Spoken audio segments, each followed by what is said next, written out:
Good morning, everyone. My name is Sheila Marmon. I am the founder and CEO of Mirror Digital. It is my pleasure to welcome you today to the UCLA Anderson School of Management Pulse Conference. Good morning, West Coast. Good afternoon, East Coast.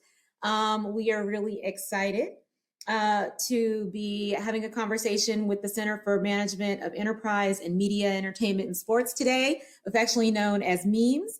We have an excellent panel today to talk to you about the next steps in equity, diversity, and inclusion in the entertainment industry. I'm going to bring our panelists on shortly that represent a range of functions and experiences across the media and entertainment industry and who have really been getting it right. So as part of our conversation, we want to unpack a lot of the things that we've been talking about in diversity and start to get to some of the tools that are going to allow us to really affect change in a meaningful and lasting way. So without further ado, I am going to introduce our panelists. I'm going to start with Sheereen M. Russell, the Group Vice President of Ad Sales and Client Partnerships for Inclusion Audiences at Oprah Winfrey Network and Discovery. Sheereen? Good afternoon.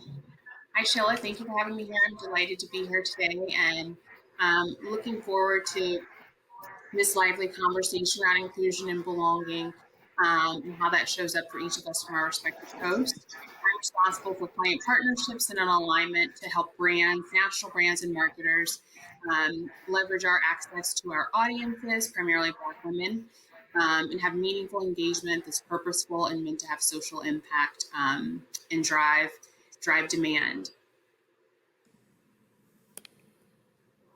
Fabulous.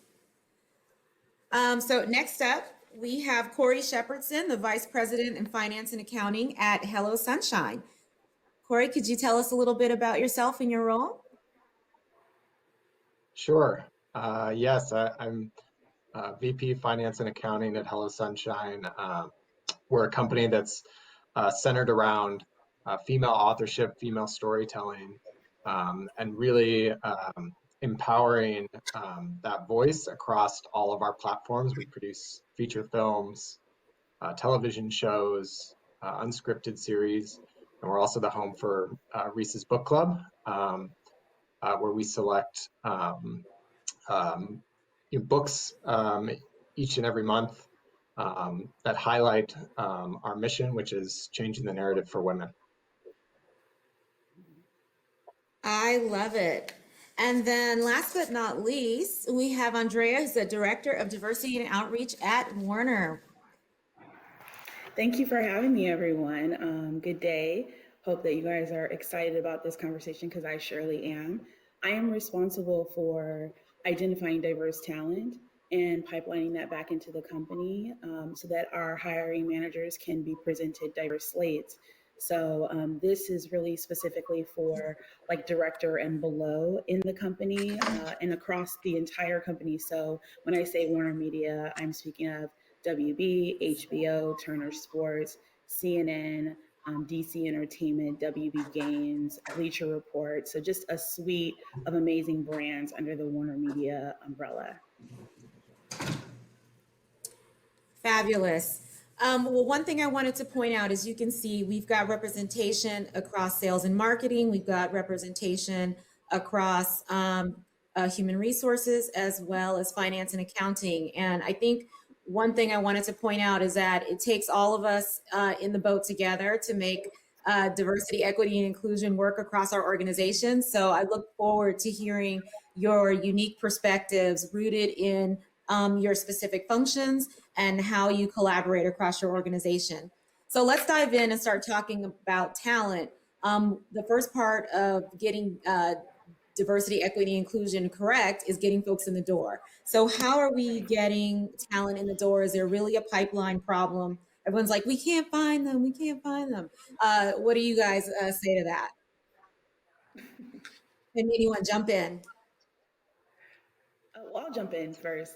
That's specifically my role is to identify diverse talent across the entire disciplines in the company. So whether it's technology, finance, our creative space, so editors, audio podcasts, writers, communications, marketing.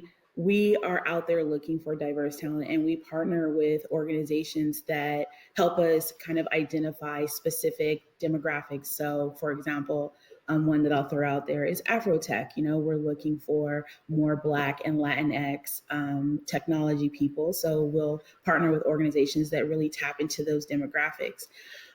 In my experience, I have not seen a shortcoming of talent. I think you just have to go where they are. And that's what we do. That's pretty much our strategy. In addition to identifying diverse organizations to partner with, we also show up where the talent already is. So we're in this entertainment space. We'll show up to festivals and we'll have little break off sections where we can have conversations with some of our diverse talent already in the company to share their experience, tell their story, how they got to where they are, to hopefully inspire and encourage folks to want to come back and work in the company. In terms of a shortage in talent, the only area I've seen so far would be some pockets of technology.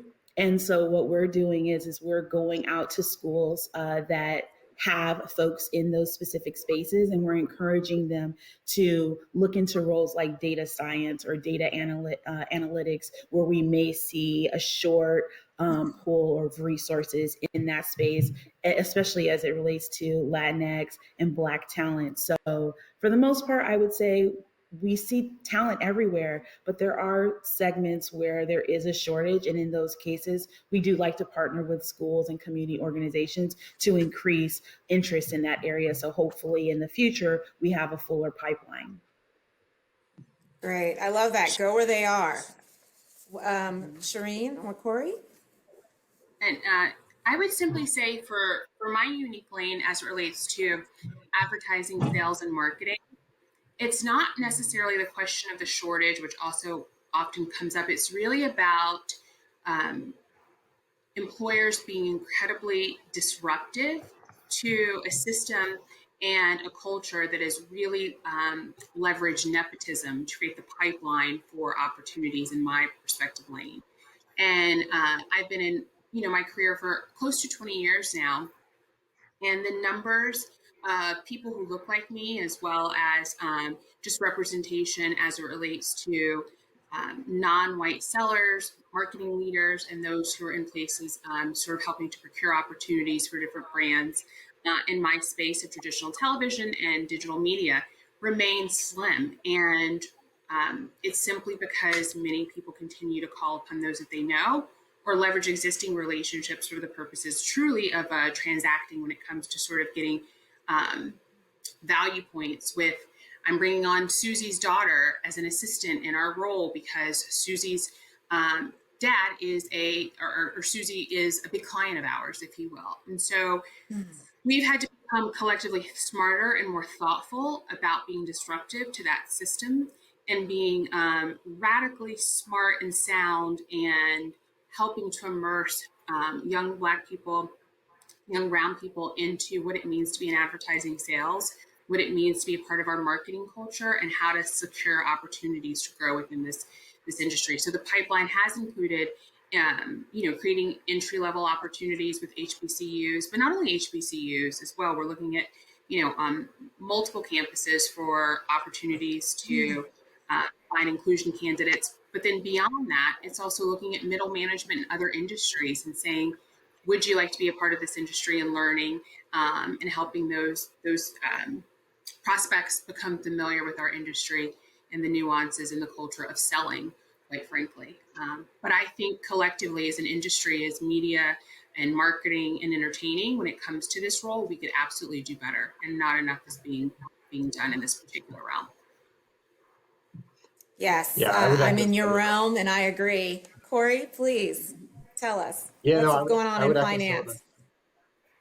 some of those same comments. I think what we've realized in kind of our recruiting pipeline is really to think outside kind of the traditional box and, not necessarily relying on candidates to come to us, but really seeking out and being, more, I guess, aggressive in a way where we're like seeking out candidates with diverse backgrounds um, rather than just taking whatever, say, resumes come across our plate for particular roles. And then the other thing that we've really tried to focus on is uh, backgrounds that are not traditional for a finance or accounting role, where the typical kind of profile is someone that came from banking, consulting, um, or even out of the big four accounting firms, but really digging into the makeup of a candidate. What skills do they have that they could bring to the role outside of just a traditional technical background in those areas? So really trying to focus on, do they have traits of intellectual curiosity? Do they have a unique desire to learn? And those are the things we try to focus on more than some of the traditional technical skills for a role. Obviously, those are important, but it's not. We think that trying to find someone that expresses some of those other skills can be super valuable for a role as well. And Corey, just to follow up on that, because I want to again get really to the nitty gritty so people can take some best practices back to their organizations. Where are you going to find those people? So you said you're not waiting for folks to send you a resume or something to come across your desk. You're going out and identifying people. So where are we going? It's outside of our traditional networks. So, we are either connecting with like local universities to talk to them about, what programs they have in place for candidates of diverse backgrounds. We're really trying to think outside of the typical people that we would go and talk to, and trying to, if we say, hey, do you know someone for this role? But really thinking intentionally about that, and in different ways than maybe we traditionally have. So it's always, we're thinking creatively about that. The other thing that we're doing, not just internally at Hello Sunshine, this is more of an external kind of function, but we're starting a program for diverse writers and authors, to get them through the pipeline of book publishing. So it's a path that I'm learning about more and more myself every day. But what is the pipeline for someone to get their work published, through a book publisher, and ensuring that writers, LGBTQ, Black and Latinx writers are getting their work out there and in front of talent agents, book publishers, and so we're starting a kind of almost a writers workshop to focus on those writers that can't really get through the pipeline. So it's something that we've come to realize that a lot of who maybe at a certain place in their career is kind of a function of the opportunities that they've already gotten, and so we're Mm-hmm. trying to start even earlier from that, that where are the candidates that aren't getting those opportunities traditionally, and making sure that Mm-hmm. we are the ones that can put them in those positions. Fantastic.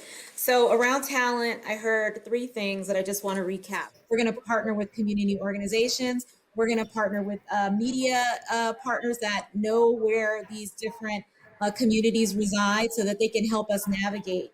Secondly, we're going to disrupt the current ways that we find talent, whether that is through personal networks, utilizing nepotism, going to the same wells. And then finally, we're going to also help our talent jump into our pipeline by creating bridges through programs and other outreach so that we can continue to diversify and have the robust workforce that matches our audience segments. So next, we're going to move into talking about brand and product development and marketing and how the products that we put forth should touch these diverse audiences and help us continue to fulfill our mission around equity, diversity, and inclusion. So first I want to start with brands. How does your brand build credibility so that it shows that they're a brand that gets it and can attract a diverse audience by what they're putting forth in the market? If I could start, I would say being at the Oprah Winfrey Network, Oprah or Miss Winfrey leads with an intention of having intentionality. And it's a practice that she celebrates and often quite brings up is like, what is your intention? So we as a company are constantly charged when thinking about whatever it is that we're going to do as far as our brand mission is concerned, the content that we're producing, the stories that we're telling, that there's an intentionality that we're all laddering up to. And so the way that shows up for us, Sheila, is that we're clear about the fact that we are servicing and nourishing primarily Black women, ages 25 to 54, that will see themselves reflected with accuracy, respectability, truth, and be celebrated. And they want their stories to mirror their actual lives. And unfortunately, since the beginning of entertainment and television and content in this country, there has been such a dearth of stories that are indigenous to the Black woman experience, that are honest to the Black woman experience, and often many times are created and painted by those who have been removed from it. And while there's been great strides that have been made towards more inclusive television content, movies and stories and books, and we definitely do applaud that, it's about staying rooted in that intention. And so when we have wonderful rich partners like Ava DuVernay, who will have an all-female, not only but producers and those who are around the writers' table and those who are helping to create the content, what comes in is an imprint that is nuanced in familiarity and sincerity and authenticity, because those around the table, those behind the cameras, this all-woman, cast is bringing in their unique nuance and human imprint so that the stories translate as honest and true. And I think that feels so critical. That is critical in building brand credibility and also resonance with consumers and audiences, and how that translates in my day-to-day when I'm working with national brands like a Procter & Gamble or, Ford Motor Vehicles, is that what we are transacting on is a currency of truth and accuracy and respect for the audiences that we are in service to. And we will never exploit, nor will we ever put up images that in any way suggest that it's a mockery of their experience. And that gives us a credibility that I think translates into even the experience for the audiences that marketers are looking to attach themselves with when they partner with us on OWN. I love it. I love it. It's a brand that walks in the shoes of Black women. We feel that. So thank you. Please, Andrea. Hi, yeah. So, with regards to WarnerMedia, we're really in a transformative state right now. WarnerMedia is getting itself noticed and recognized and established as a juggernaut in this space, right? Like, we're all these different brands that we have up underneath us. You all recognize them, but you might not necessarily know WarnerMedia. So we've brought on Christy Hallbegger, who is now our Chief Diversity, Inclusion, and Equity Officer at WarnerMedia. At WarnerMedia, and her and her team are putting together a plan and strategy for WarnerMedia that will soon be rolled out. And so I just, we're really just working on what that looks like for WarnerMedia, since we're kind of a new company in a sense. But I will speak to my specific space as far as diversity outreach. And I know our goal is to ensure that the folks that we're bringing into the company represent the content and the products that we're pushing out. No longer are the days where you have, an all white team. If I can be very transparent and blunt with you all, we're looking for leaders at the top level, at the mid level, and also at the lower level, entry level.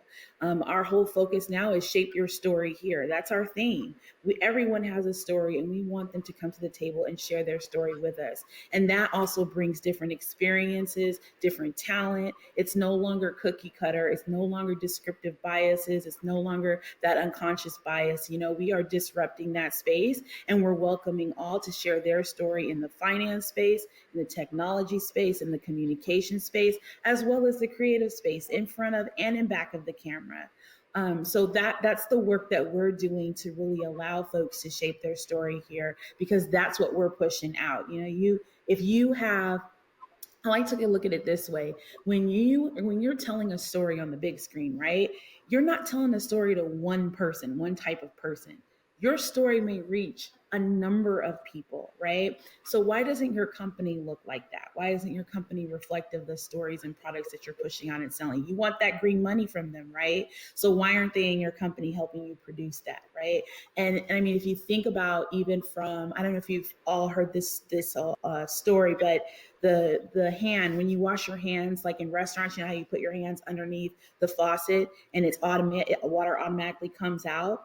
You know, those initially when they were rolled out, they didn't recognize brown skin. And that was because you didn't have someone at the table to say, hey, did you consider the melanin, you know, in other folks' skin? And that's a part of making sure that you have the right people at the table to share their story, to share their experience, to ensure that the products and services that you push out are not catered to just one demographic, but to all. And then at that point, you know, you have more money you get to take in. You don't leave any money on the table. So that's really our focus, is making sure that we allow folks to shape their story at WarnerMedia from all walks of life. I love that. I love that. Corey, please share. Yeah, I mean, I think, being at Hello Sunshine, where, we have such a strong, powerful mission, um, underlying the company, um, changing the narrative for women, putting females at the center of every story we tell.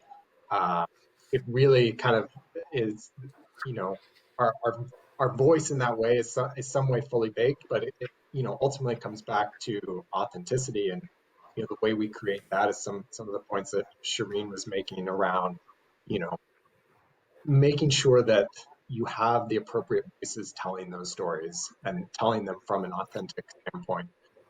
So the content that we create, while it it may be targeted towards every demographic, the underlying story that is being told needs to be told by someone with those lived experiences.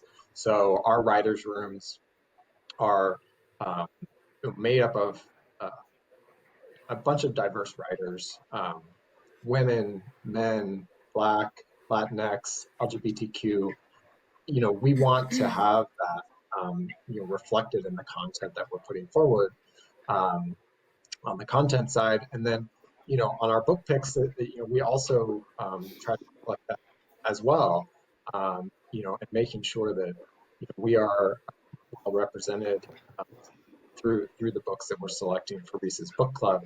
Um, and it really comes back to who we're putting in front of the camera, who we're putting behind the camera, and um, having that being represented externally, but then internally as well. As Andrea was saying, up and down our organizational hierarchy, and having candidates not just at the entry level, um, that are diverse, but really through upper management, middle management, and allowing people to feel like they're empowered to voice their experience, their opinions. I can share a story even personally for myself. Coming into an organization that was predominantly made up of women. Um, all of a sudden, as a white male, I was in the minority, and that was a place that hadn't traditionally been.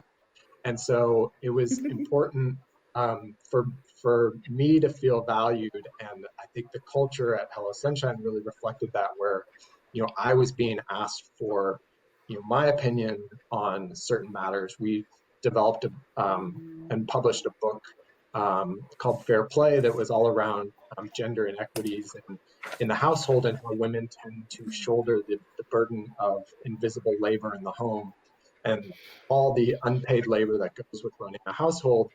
And my opinion was really valued in how we marketed that book. That it wasn't a book intended to shame men for what they were doing and not doing in the home, but really like making them a valued partner of this change. And so that's a personal example for me, of kind of the things that we do in the organization, that um, we want to give voice to everyone. Um, I love it. I love it. So we're going to make sure we have experts who are helping us create our products. That's one thing that I heard. We're going to have leadership that gets it. So bringing in people at the top that help us shape the agenda and also shape our stories, and making sure that we are considering the melanin. I love that. I want to make sure that I use that quote. Do you have someone who's considering the melanin? Yes, we all need that. So let's talk about now going a little bit deeper on our products, because you are all in creative spaces and we're making creative products in this realm. How do we inform the products that we create? And Sheereen, you talked a little bit about this, but is there a role that market research plays in addition to kind of having our gurus, like amazing people like Ava DuVernay? Like, how are we utilizing some tools of the trade in different ways now that we have a more diverse audience that we're really trying to consider and be inclusive of? I say for us, it's all about data, insights, and research. And that really means leaning into our audience.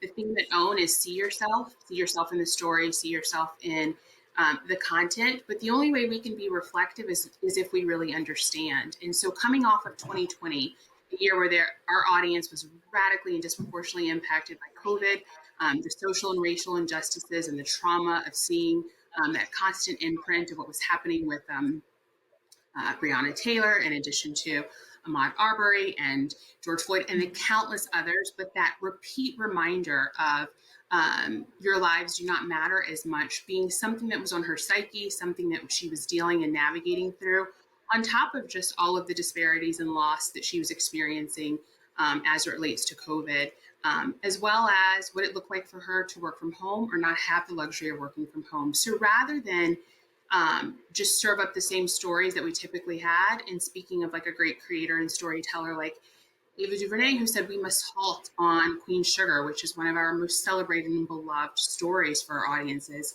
and reimagine the story to reflect what is really happening for our audience.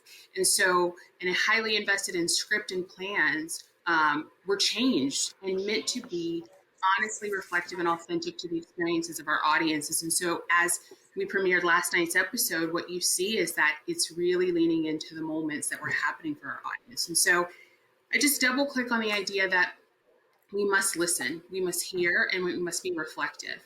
And when we all do that, all boats rise, because from a bottom line perspective, we see the investment and the return on that investment that we're all making to have great stories and content for our audiences to consume. More importantly, culturally and socially, we all rise, because there's an awareness to really having a myriad of different stories and pieces of content that audiences see themselves in. And when that happens, there's a truth, and a truth that can't be denied, and it's critical. Fantastic. So using that data and analytics, understanding what's going on in this moment in their lives, and making sure that the content we're serving up reflects that. I love that. Andrea, any thoughts on the market Yeah. research or data side that we're pulling in? You know, I think Sheereen said it beautifully, and I do know that we're definitely leaning into that space as well. Last year really shook up a lot of things for us, you know, and I'm sure for a lot of people in other companies. But I can say I'm really proud of our leadership at WarnerMedia, because they didn't shy away from it. We had real conversations in the company. We talked to folks that look like me, especially during the George Floyd timeframe last year. And that, I think that shook a lot of our employees in the company up. And so now we're having real conversations around what that research looks like, because I don't think that the research, I think the research has always been done, but I don't think people were as intentional about the research that they were doing prior to 2020. I won't say for all, but I will say for some. And I think for us, that was a pivot point for us to get real with ourselves and to really dive into our analytics and also understand who's doing the research, because there can be some bias in that as well, right? So we're just having, like I said, it's a transformative year for us. We're having real conversations at the table. We're shaking things up. Our leaders are bringing in more diverse voices to really impact that change that we want to see. from the leadership, from the top up, down. I mean, Jason Kalar, our CEO, he came on to our screens internally through our intranet and had such a authentic and real conversation with us about internal issues that we want to address. And I've never seen that. I've never seen anyone have a conversation like that. And for me, I was inspired. I know many other folks are inspired too, but the things that have come after that, that's the action that we want to see. And I do feel firmly that WarnerMedia, when we come out of this transformative this space, we're going to be setting some trends. I mean, I can't really talk about some of the things that we're doing, but it's inspiring, and I'm actually very thankful for the things that happened in 2020 because it really lit a match for all of us at WarnerMedia, and we're about to do some amazing things. Fantastic. Corey? Yeah, I mean, some of the same things there with us. I mean, it really was um, a transformative year, I think, for us internally and how we looked at our team and our workforce, the changes that we needed to make, how much more listening we need to do with our colleagues and really understand everyone's own personal experiences.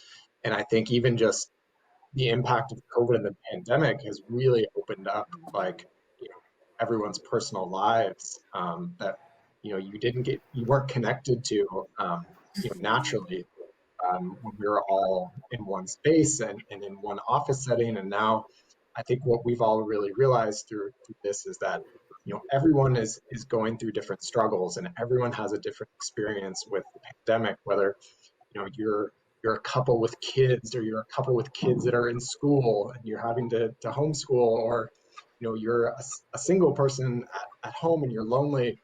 I think it's allowed us to really start to understand people's personal situations on a much deeper level.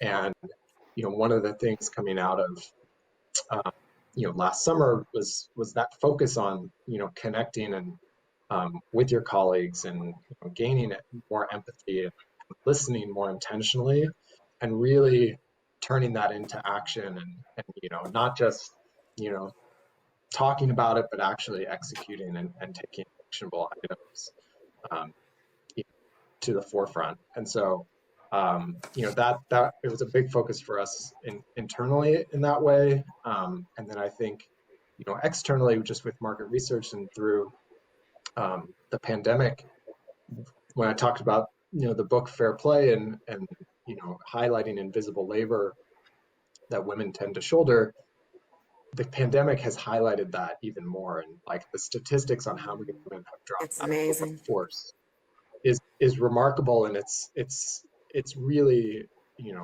frightening to see in certain ways. And I think it even more highlights the efforts that we're doing in that area, and why there's such an imbalance in the home. And how do we really address that? We're partnering with corporations and brands on that front, that really need to get into that space and address those issues. Thank you. So, in terms of how we think about using some of our traditional data and analytics tools, we want to make sure they're relevant and current. We want to understand who is doing the research. So, are we asking the right questions and in the right ways to be sensitive? And then also looking at who else is around the table. So, understanding the experiences of our colleagues, that we all walk in different shoes, and that we have a lot to learn from each other, even around the table. So, thank you for all of those insightful comments. So next I want to talk about business operations and culture. So when we create a media platform that's meant to include people who are overlooked, EDI or DEI, or however you want to arrange the letters, has to be a core part of your model. So what do we need to execute? Can you talk about what are some of the tools that you have to help you get this done?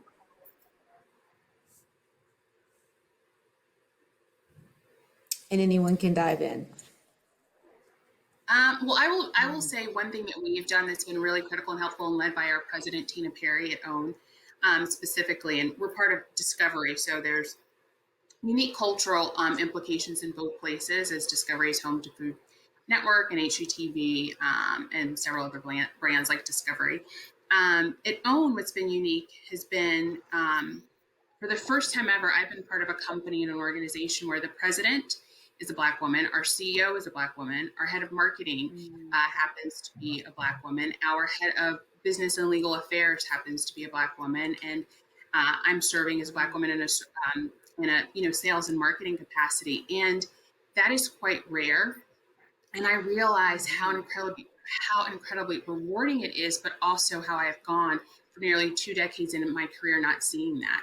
And so there's something about recruitment and bringing people in, but then there becomes the larger question and the intention around belonging and connection and retention through experiences, through deliberate practices that shape culture and experiences for those employees. And what we've done under Tina that's been really helpful have been, especially on the heels of 2020, but conversations and resources around what it looks like to thrive, survive, and manage in this environment, but more importantly, open and it's sometimes really uncomfortable dialogue, not only about the content and the stories that we need to tell, but also just about, are there times that we might even have to walk away from business because it's not the right thing for the brand or what we stand for, what we should be doing?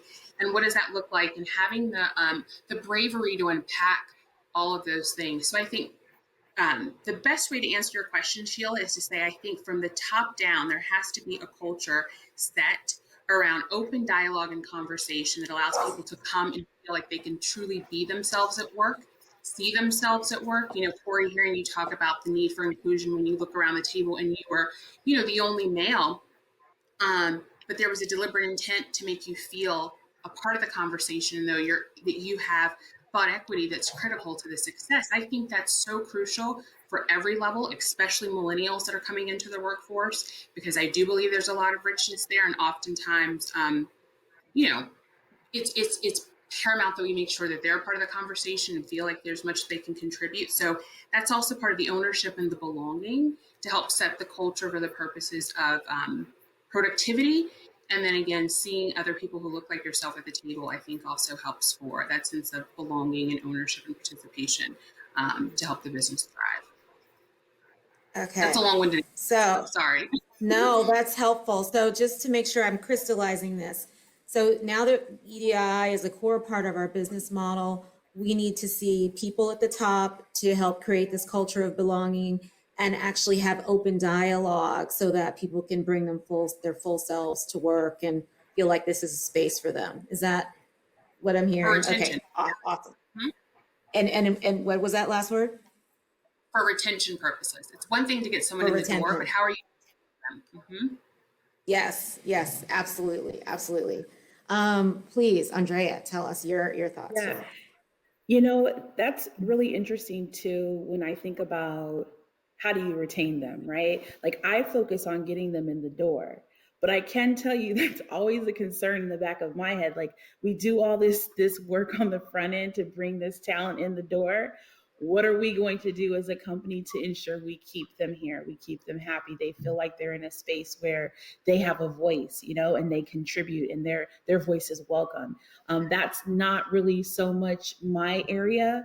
I'm more so with the outreach externally, but what I can say on the front lines, how we try to share with them and let them know that their voice is wanted here in the company is when we go out into these conferences or if we're at a festival, we like to tailor our conversations and what we call power chats or career conversations around diverse stories. So an example, last year we were in COVID, right? And so a lot of our external events where we were flying out, state to state, those all came to a halt. And we had to get creative about how we were still going to engage talent, because at the end of the day, we still have these jobs that are open and available. And, all these conferences were now trying to pivot. They were trying to figure out what they were going to do. So pretty much we didn't really have a platform to go out and reach talent. So what we did was we created what we called Career Conversations Week. And each day we focused on a different area in the business. So the first day was our creative news and sports. And so we partnered with diverse representation, and we identified Black folks from the news and sports side to talk about the news and sports from their lens. We had an amplifying Latinx voices in the creatives, and we identified a number of Latinx executives to talk about their career path and trajectory, as well as the content that they're producing, like In the Heights. So it's examples like that when we go out, we're very intentional about the people that we choose to show up with us in those spaces, to let them know that your voice is wanted at WarnerMedia. And then when they get here, hopefully the team that they go to is embracing them in the same way that we did when we connected with them in the outreach activities. We also do have our BRGs, which for some people are like, oh, those are affinity groups. But at WarnerMedia, BRGs, which are business resource groups, are way more than affinity groups for us. A lot of our marketing focus groups actually lean into those spaces because it's like your own personal focus group, right? You have your Black employees at WarnerMedia, our Latinx group, our LGBTQ plus group. There is no reason that the business should not be working with them and understanding, as a subset of a larger community, what they may want to see or how they may want to market something. One of the things that our TV marketing team did was every year they used to connect with the BRGs and say, okay, here's our marketing challenge. We're going to invite you to LA Screens, and we want to show you all the shows that are coming out in the fall. Help us come up with some ideas on how to engage your specific community. So, those are ways that we would just get creative and make sure that we have the voices at the table when considering what we're doing externally in the company. And then also us as an outreach team, how we reach out to talent and let them know that their voices are welcomed here. So hopefully once they get here, they feel like they belong. I love it. So again, as making EDI part of your core business and driving your business, you basically created on-ramps for different types and different diverse groups. Yep. When the conference circuit was closed down due to COVID, you put your own programming out there.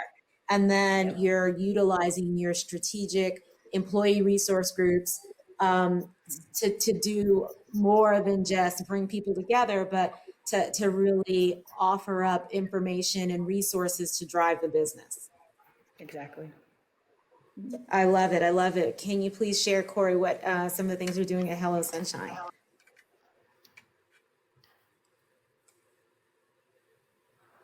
Corey, are you frozen? Is Corey frozen this time, or is it me again? I think it's Corey. Okay, so let's keep going, and hopefully Corey will come back. I've got my spare laptop on deck now in case we freeze again. But let's keep going and talk about driving change within our own organizations. And this was also a question that's come up during our conversation. So what can we do as individuals? We are not all Jason. We're not all gonna be, we're not all Tina. We're not all at the top of our organizations really getting to change policy and, make hiring and firing decisions necessarily. So how do we, as our kind of boots on the ground, having an impact in our organizations to make sure that equity, diversity, and inclusion stay center stage? So speaking from a personal anecdotal point of view, it was one of those things last summer. I feel like there was a meme that went around that just sort of said, dear white people, your Black colleagues are tired, because it felt like on the heels of everything that had happened in May with George Floyd, that we were now taking on this accountability and responsibility to be informants about how do you make change, educators, describing what allyship looks like, and on top of that, just moving through the difficult spaces of trauma we were experiencing. And at first I had a little of resentment of how much more can I possibly take on? However, I've realized that if I want to see change, I've got to be the change, quite frankly, Sheila. And so it has meant volunteering and being a part of supplier diversity conversations. It has been raising my hand to, take on more, even in this climate where we're all doing so much, to really be at the table and being unapologetic and absolute about what's required and what's needed. It's also been about, quite frankly, thinking of voices and folks that I know outside of the organization who are rooted in conversation around retention and inclusion and diversity recruitment, and also just cultural bias and teaching about that and saying, I have access to resources, let me bring them in so that we can utilize them. And so I've thought of myself as just personally, how can I be a vessel of information? And knowing how interwoven many of our networks are, and how we know so many different people leveraging that insight in order to really bring in a new intelligence that we can put into practice and play across the organization. And we're starting to see improvement and movement in our larger organization. And then also just, leveraging what's working and reinforcing the things that are working so they can become more sort of standard practices around the entire organization, not just what we do within our own team. I love that. And I think, conferences like this and conversations like this are so important because we want to share those best practices so that everyone's not reinventing the wheel every single time. Andrea, what about your experience? From my experience, we have been extremely intentional, and I know that's a word that we've used quite often and you hear quite often, probably tired of hearing it, but as it relates to our talent acquisition team and the work that we do from a diversity outreach standpoint, we are definitely more intentional and deliberate with our questioning to hiring managers and even some recruiters. We want to understand why a candidate might not be considered. We want to understand how a particular skill is not considered transferable when if they're doing the job in this space, they easily can do it over in this space as well. So we're just probing a bit more when it comes to the candidates that we're presenting. And we're asking questions to hiring managers to get them to start thinking so they can begin to see some of that unconscious bias or descriptive bias that they might be kind of based in unbeknownst to them, right? I think also something that I've been doing personally for myself is reading up more. Yes, I am a Black woman, identify as a Black woman. And, my experience is something that I've had my whole career. And I can say that I'm excited about the space that we're in now because I've never been able to talk so candidly amongst my white counterparts about my concerns, my issues, my grievances, without feeling like I'm going to be attacked or retaliated against. That's the space we're in now where we can have these real conversations. And I would just encourage people to be emboldened, empowered, and confident about this time that we're in, and also educate yourself, right? Like, you're not going to feel comfortable having these types of conversations. You're not going to feel comfortable probing and asking questions about why someone's not being considered or whether someone else, should not be considered unless you have equipped yourself with the topics that you need to share. So I've been doing a lot of reading, and I would just encourage folks to do reading in this space so that they feel more confident when having those conversations. This is the time now to be disruptive. This is the space and time, and we've got to do it if we want to make the changes. So I'm leaning all the way in, and I'm pushing the envelope as much as I can, but I'm so serious, but I'm also trying to continually equip myself and feel myself so that I feel comfortable doing so and I don't make a complete idiot of myself, because you don't want to turn some away and then they don't want to do it at all, right? So that's what I would say. Fantastic. So let's get ourselves educated and put our foot on the gas pedal is what I'm hearing, and take advantage of this momentum all the way. There was a question that came in specifically about hiring managers. So before I move to Corey, I want to make sure we get this one out. It's really about changing the culture. How does someone from mid-management change biases that they feel? So like when trying to change the culture of your company and you're in mid-management, what have been the challenges in correcting hiring managers' biases? What are some strategies to address it? And Andrea, you started talking about that already, asking some questions that, kind of unpack the decisions that are being made. But can you share just a little bit more on that topic so we can really help this person? Yeah, and I feel like, my fellow panelists have mentioned this as well. when hiring or interviewing, sometimes we tend to lean into a friend that we knew from another studio that could or could not look like the person that's hiring. And so for us at WarnerMedia, we really want to break away from that. We're trying to move past that. No longer are the days. So what we did was we actually put together these hiring manager toolkits that start the conversation like, hey, have you considered the diversity of your team? What experiences and talent gaps are you missing?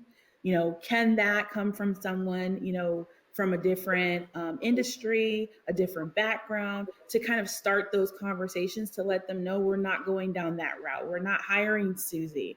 Like, we're going to consider other people from other walks of life. And so also being intentional about the preparation for identifying the talent gap. So we work with our hiring managers to say, okay, what does your team currently look like? What are you looking for? What is the team looking for? Do you have a diverse panel to interview the person that you're looking for? Because it shouldn't just be one person making a decision in a vacuum. You should have a panel of folks that are going to interview. And then what do those people look like that are interviewing? And does the person that you're interviewing see themselves in that panel? So we're just very intentional about how we do our interviewing process right now. And we're kind of holding our hiring managers' hands until we get to a point where everyone feels like they're kind of on the same level and they understand the importance of making sure that we bring diversity to the table, and that also that we make sure that the space is inclusive and the person feels welcomed, in that department. Because like I said, we do a lot of work on the front end to identify the talent. We get them through the door, but it's not over. The journey is not over in terms of the employee cycle. We still have to do a lot of work once they get here.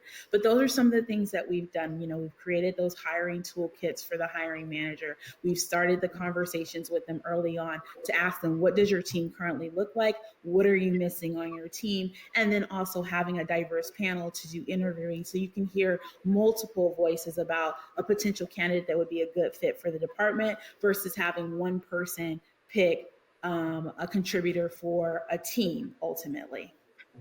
Fantastic. So it sounds like these are some great best practices to create a standardized process for making sure we're seeing, reviewing, considering diverse folks to bring them into the organization. Now, Corey, I want to get you back in the conversation. I also want to check, time check. We're almost out of time. Ross, do we have any more questions in the queue? If not, I want to go back to Corey on this question. Okay, perfect. So, Corey, when you were frozen for a second, we started talking about how we as individuals, if we're not the president of the organization or not, the leading a department, how do we affect change in our everyday, kind of walking the walk and talking the talk if we're demonstrating that we're committed to equity, diversity, and inclusion? And just if you could share some of your personal strategies and how you see that play out in your organization, that'd be great. Yeah, I mean, I think it's kind of reiterating some things we said, but I think, for me personally, it's really being intentional and constantly revisiting what unconscious biases that I may have, that we may have as an organization, addressing those, making sure that we're thinking about it on a regular basis. So it may be something as simple as at the end of every meeting, asking everyone to voice their opinion. Do you have anything to share? Providing the opportunities for people on my team to step in, maybe lead certain meetings or conversations or discussions that they didn't have the opportunity to before, and really just like opening up those opportunities and knowing that.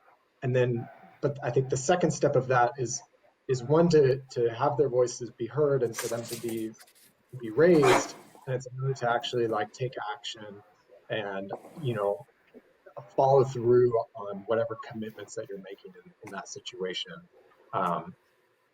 We talk a lot about psychological safety at Hello Sunshine, and what are the conditions and the frameworks that we can put in place for people to feel safe, expressing how they feel. It's kind of a traditional thing to do, but we do consistent engagement surveys to essentially get a pulse on the organization, provide people the opportunity for feedback, and it's an interesting kind of exercise in that a lot of times you can get negative feedback in those surveys, having them be anonymous, and but I think that is the goal. You want people to feel comfortable expressing the things that they don't feel good about. So As in well. some ways, Yep. when we come out of those Yep. surveys, in the initial reaction is, oh, we're not doing all these things well, we're failing. But in some ways, if you turn that around, well, we're doing well on the fact that people feel comfortable saying those things. And that you've And opened the it allows, door. I think that's absolutely exactly, great. So I've got yeah. to wrap us up because we are about to they're going to pull the plug on us. And I just want to say thank you. This has been a really informative conversation. So we've talked about getting people in the door by going to new places. We talked about supporting folks once they're in the door with the stories, with the opportunities, and then utilizing data in a strategic way by assessing what's going on in the lives of diverse consumers, and then bringing it back to surveying ourselves internally to make sure that we're getting the job done. So I think that all of these points have been really amazing. I could talk to you guys forever. You've been incredible. Thank you so much. And again, Corey, Sheereen, Andrea, and look forward to being in touch and continuing to learn more from all of you. Likewise. Thank you so much.